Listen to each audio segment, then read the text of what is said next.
fundada sobre la roca. Pero cualquiera que me oye estas palabras y no las hace, le compararé a un hombre insensato que edificó su casa sobre la arena, y descendió lluvia, y vinieron ríos, y soplaron vientos, y dieron con impetu contra aquella casa, y cayó, y fue grande su ruina. Y cuando terminó Jesús estas palabras, la gente se admiraba de su doctrina, porque les enseñaba como que tiene autoridad y no como los escribas. Oremos, Señor. Padre, te damos muchas gracias en esta noche. Te damos gracias porque nos das la oportunidad de meditar, reflexionar pues tu palabra. Queremos pedirte, Señor Jesús, que nos ayudes a comprender, a entender tu palabra. ¿Cuál es el verdadero sentido de este texto, Señor? Y te pedimos por tu pueblo, y que también ellos puedan entender y comprender pues tu palabra. En el nombre de Jesús oramos. Amén. Esta es una parte, casi la última parte, del discurso de Jesús, del sermón del monte. Esta es ya la última parte, lo que es el versículo 24 hasta el versículo 29. Porque es un solo discurso, empieza desde el capítulo 7, perdón, desde el capítulo 5 y termina hasta el capítulo 7. Pero tiene tres puntos, lo podemos llamar así. Puedo decir que la primera parte del sermón de nuestro Señor Jesucristo tiene que ver con los ciudadanos del reino, de la bienaventuranza y su relación con el mundo.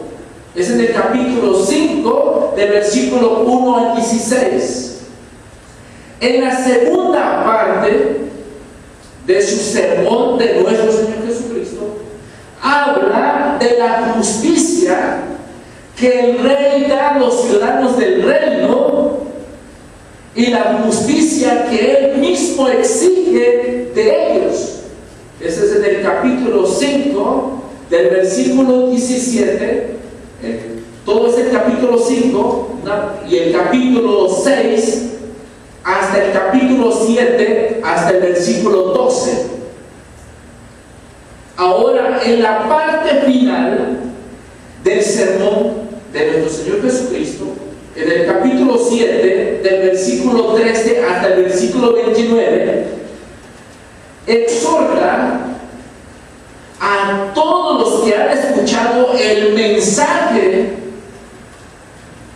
a que entre en el reino. Parece que hay una paradoja.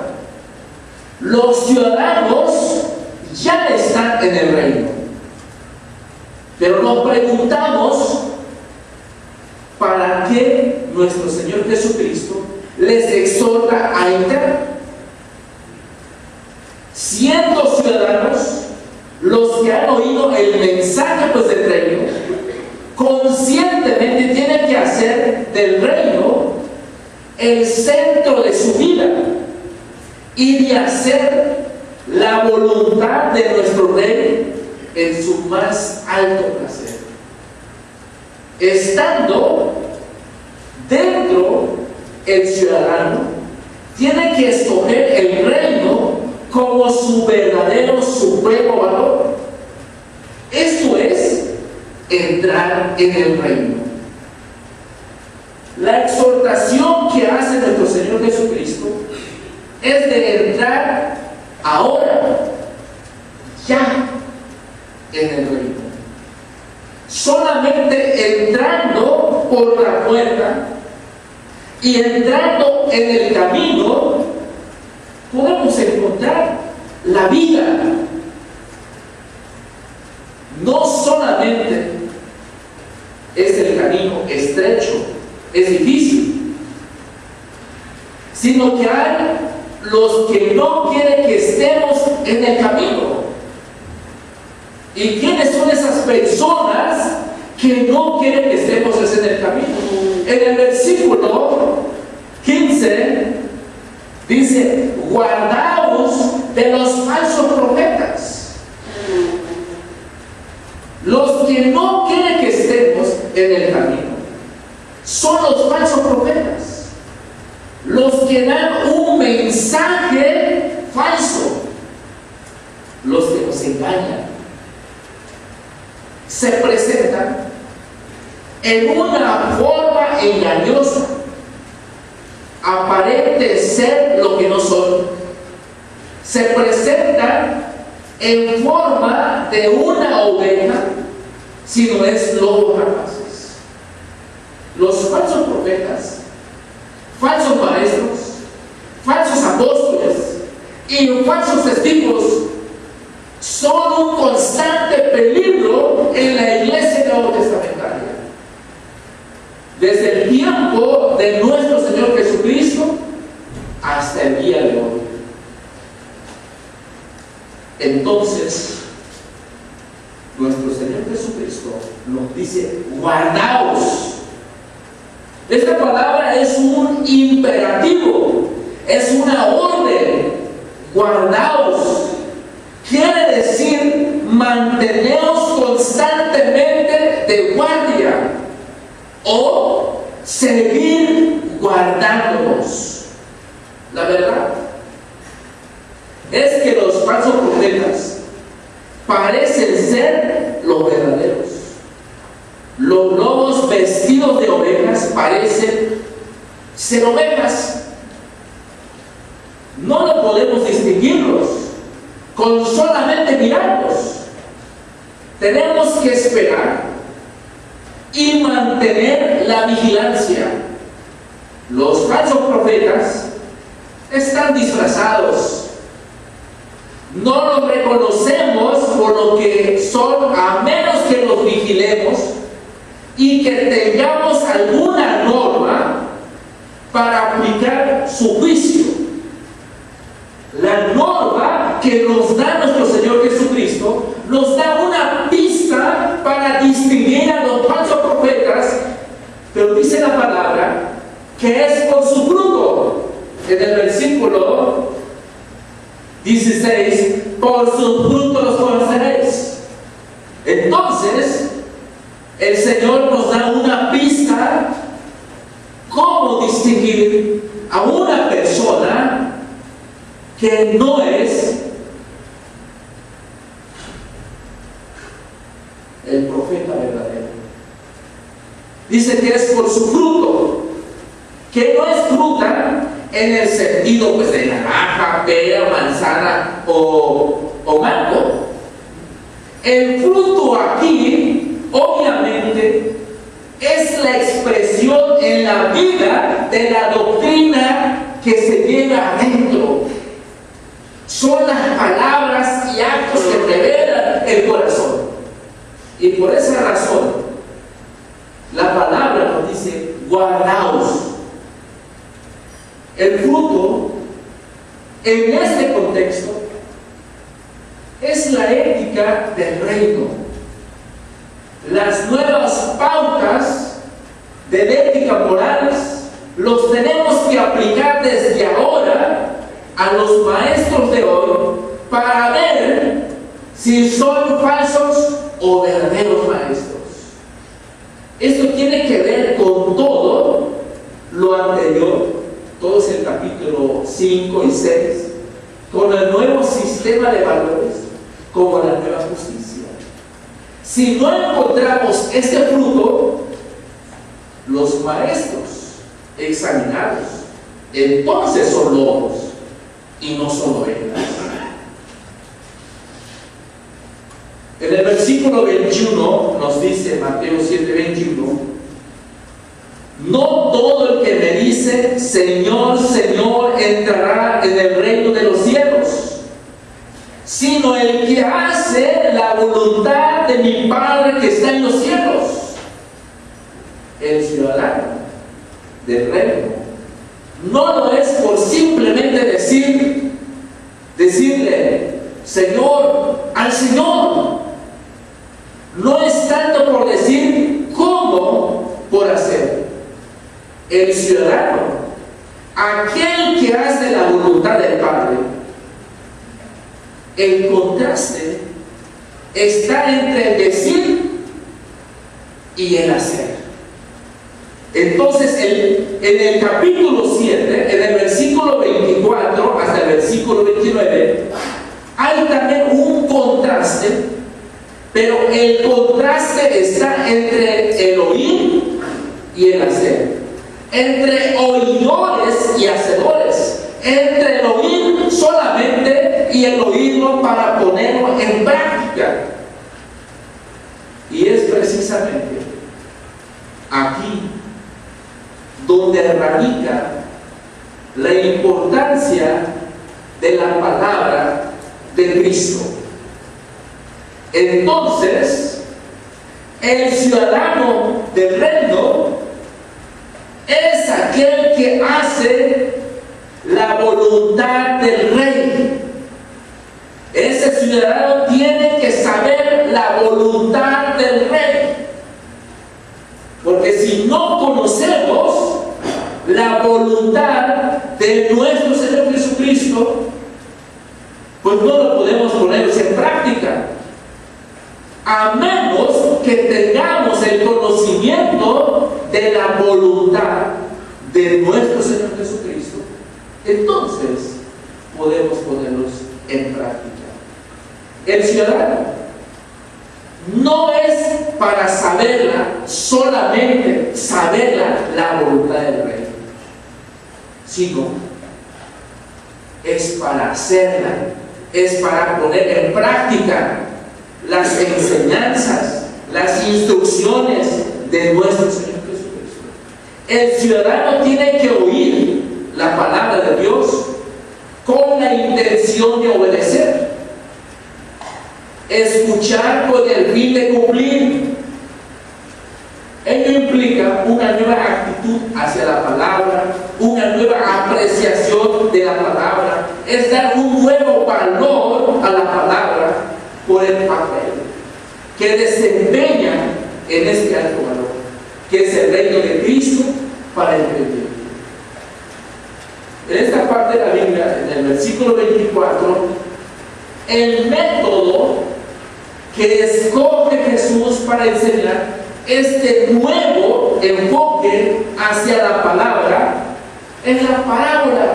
Jesús usa una parábola. Este método es para Jesús su pedagogía principal. Es un método que permite fácilmente el movimiento de lo conocido hacia lo desconocido. La parábola quiere decir echar al lado, en el griego, en el sentido de comparar o contrastar. Hay un movimiento paralelo. Podemos estar seguros, amados hermanos, entonces, de que Jesús no está dando consejos en cuanto a la construcción de casas, porque dice la palabra: cualquiera pues que me oye estas palabras y las hace, le compararé a un hombre prudente que edificó su casa sobre la roca. Podemos estar seguros de que Jesús no está dando consejos cómo construir, pues una casa, sino que en base a la experiencia común que toca lo que todos saben de la construcción de casas, hacer una aplicación paralela para que podamos interpretar correctamente una parábola. Tenemos que encontrar el término de comparación Jesús está haciendo una comparación. Para encontrar este punto, tenemos que examinar el texto mismo y el contexto en que se encuentra. El contexto de esta parábola de los dos constructores se trata de desenmascarar a los falsos maestros y profetas y de que sus frutos los revelarán. La idea de que los resultados revelan la naturaleza de algo es la principal aquí. Los resultados, por ejemplo, revelan lo adecuado o lo inadecuado de los fundamentos. Jesús pone un ejemplo de dos hombres, un hombre es sensato y el otro es insensato. Se revela el fundamento, porque dice la palabra que edificó su casa sobre la roca. ¿Qué es la roca? La roca es las palabras de nuestro Señor Jesucristo.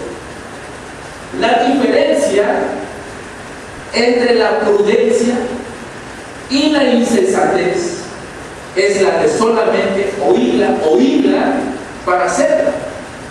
El hombre prudente se distingue del insensato en su uso de la palabra de Cristo.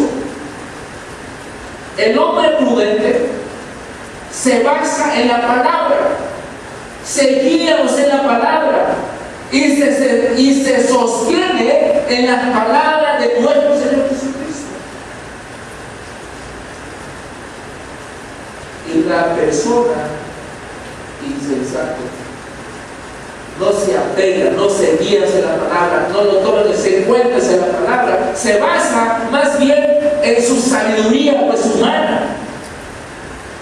Entonces Jesús emplea la figura de la roca para aplicarla a sí mismo en otros contextos. Y el apóstol Pablo también dice que Cristo es la roca de la cual salió el agua en el desierto. Pero aquí, en este capítulo de Mateo 7, en este contexto, la roca es el fundamento, el cimiento, es la palabra de nuestro Señor Jesucristo. Este es muy importante en el reino.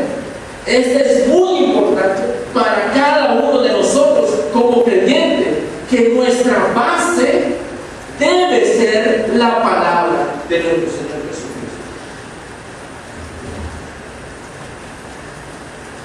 Y se refiere en un sentido amplio a la palabra de Cristo en general, pero aquí en el sermón pues, del monte se refiere a este mismo sermón como el fundamento del reino.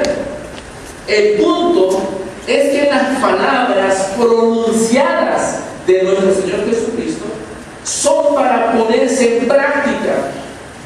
Estas palabras no solo se oyen, porque dice en esta parte, pues en la Biblia, en el versículo 27, y descendió lluvia, y vinieron ríos, y soplaron vientos, y dieron con imperio contra aquella casa, y cayó, y fue grande su ruina. No puso en práctica las palabras de nuestro Señor. Entonces, no solamente debemos oír de la palabra, sino debemos hacerla. Los ciudadanos del reino tenemos que poner en práctica las instrucciones de nuestro Dios. Hay muchos expositores, muchos predicadores que han enseñado que esa parábola, que se refiere a las pruebas de la vida,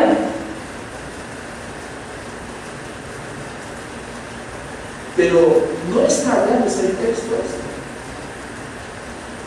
sino está hablando, el énfasis, el verdadero sentido es la palabra.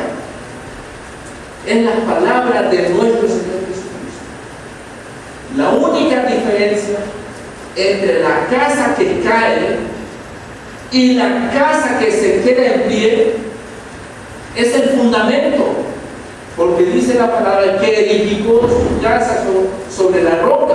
En el versículo 26 dice, por la parte final dice que edificó, y no cayó porque estaba fundada sobre la roca. Quiere decir que esta persona es una persona sensata, que su cimiento, su fundamento está en las palabras de nuestro Señor. Porque no se trata de pericia en el arte de construcción de casas. Más bien,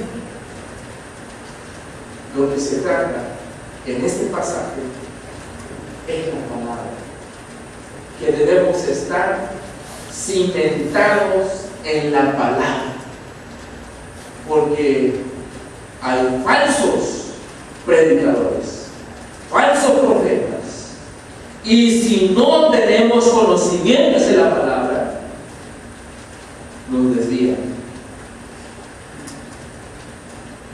Y por esa razón tenemos que tener este conocimiento. Hay muchas personas pues hoy en día que ya no se quieren basar pues en la palabra.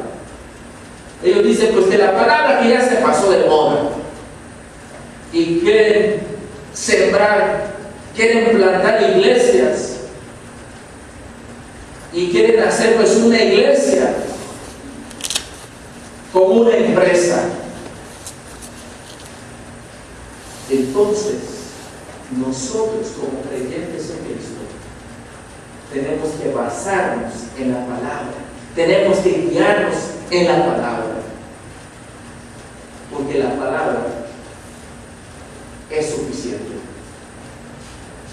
Y vamos a buscar en nuestra Biblia en 1 Corintios capítulo 3 versículo 11.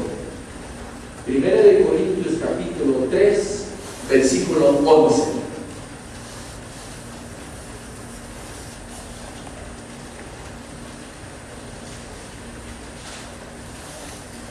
Corintios 3:11 dice: porque nadie puede poner otro fundamento que el que está puesto, el cual es Jesucristo.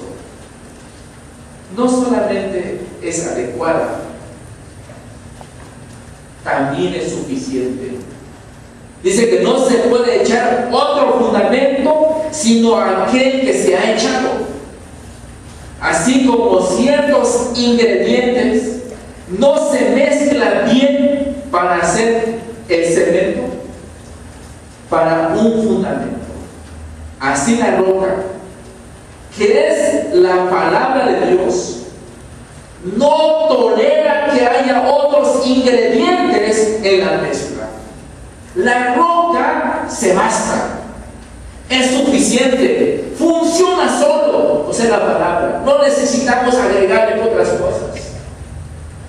Me decía pues una persona: hermano, a mí me gustaría que pusieras algo de música para que jalaras a la gente. Dice. Es como la palabra no tiene poder. Es como la palabra no es suficiente.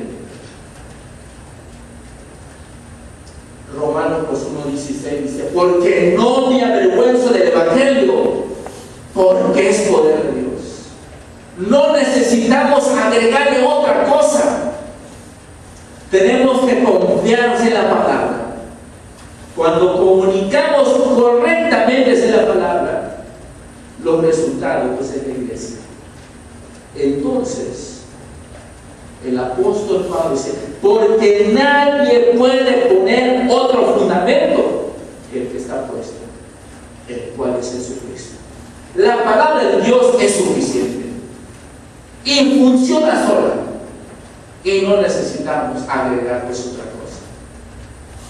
En el libro de Colosenses, capítulo 2, versículo 3 hasta el versículo 10, quiero leerlo esta parte. Ustedes pues lo pueden buscar para que lo comprueben lo que estoy diciendo en palabra. Dice Colosenses 2, versículo 3 hasta el versículo 10: en quien están escondidos todos los tesoros de la sabiduría y del conocimiento. Y esto lo digo para que nadie os engañe con palabras persuasivas, porque aunque estoy ausente en cuerpo, no obstante en espíritu estoy con vosotros, gozando y mirando vuestro buen orden y la firmeza de vuestra fe en Cristo. Por tanto, de la manera que habéis recibido el Señor Jesucristo, andad en Él, arraigados y solidificados en Él, y confirmados en la fe, así como habéis sido enseñados, abundando en acciones de gracias. Mirad que nadie os engañe por medio de filosofías y huecas sutilezas, según las tradiciones de los hombres, conforme a los rudimentos del mundo y no según Cristo. Porque en Él habita corporalmente toda la plenitud de la deidad, y vosotros estáis completos en Él, que es la cabeza de todo principado y potestad. Y vosotros estáis completos en Él. No necesitamos pues otra cosa, porque en Cristo estamos completos. No necesitamos hacernos otra cosa. Debemos entonces relacionar la enseñanza que hay aquí con el consejo acerca de los falsos profetas. Ellos son conocidos por sus frutos, y sus frutos son juzgados por la ética del reino. Los resultados dependen del fundamento. Luego podemos decir que los falsos profetas son los que empiezan mal.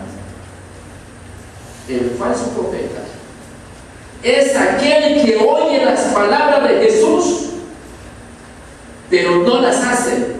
O sea, hace su teología de otras fuentes.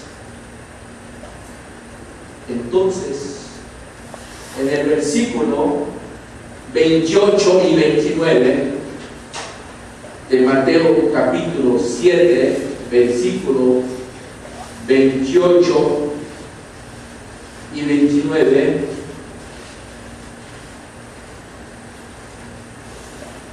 dice de esta manera: y cuando terminó Jesús estas palabras, la gente se admiraba de su doctrina, porque les enseñaba como quien tiene autoridad y no como los escribas. Se refleja en estos versículos el efecto de la palabra. Jesús está construyendo su reino. El sermón del monte tiene que ver con él. La huella que deja el sermón del monte es parte del significado del sermón. Tenemos que recordar que el propósito de Jesús es el de enseñar a sus discípulos en el contexto del mundo. Podemos entender la importancia del efecto que la gente para la preparación de los discípulos.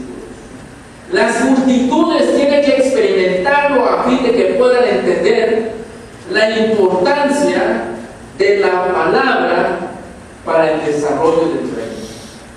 También nosotros, como creyentes en Jesucristo, debemos considerar que la palabra